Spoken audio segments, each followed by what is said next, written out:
Have you ever experienced a sudden change in mood?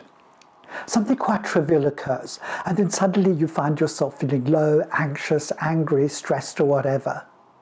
Such intense emotions can seemingly come out of nowhere, and often they don't make much sense when you pause and take stock of the situation. And it seems you are more prone to such mood swings if we have a history of anxiety or depression. So what's going on here?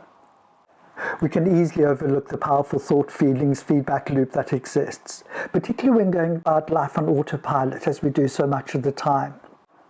In this instant, a trigger event may set off a random thought like I'm in danger or all my efforts are pointless. And depending on the nature of the thought and our emotional state at the time, this trigger event might leave us with an unexpected change in mood. Perhaps we may feel, for example, anxious, depressed, or in some other way out of kilter. But when we're in the flow of life and so caught up in the drama of a situation, we are likely to miss entirely the thought that first set off these unsettling emotions. We're then left wondering why we're suddenly experiencing the intense, unpleasant feelings we are. But because there is a feedback loop at play, things will also work the other way around.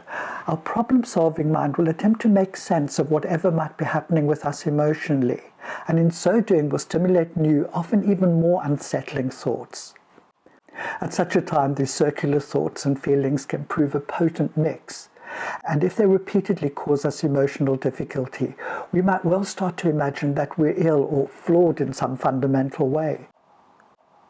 For example, we might start asking ourselves questions like, what's wrong with me? And of course, the idea that we may somehow be defective is even more terrifying and depressing than the random thought that triggered our emotional state in the first place. So these disturbing and disempowering thoughts are likely to exacerbate any feelings of hopelessness or impending doom that may already be present. Even though these thoughts and feelings are patently not reality, but just mental events, we can become so fused with them that we unwittingly accept them as a true reflection of the way things are. It's not hard to see how, functioning on autopilot, this feedback loop can all too easily have us spiral into a difficult place. Fortunately, this is not the whole story. As it turns out, our feedback system involves more than just our thoughts and feelings. We know how different situations can cause us to hold our breath, make our heart beat faster, or our muscles tense. And of course, an unpleasant experience can also sometimes trigger in us a compulsion to act or behave in a certain way. So, if we think about it, our feedback loop doesn't only involve our thoughts and feelings, but also our entire physical body, as well as our behavior. An understanding of this feedback loop and an awareness of its moment-by-moment effects on our experience of the world can make all the difference to our emotional well-being.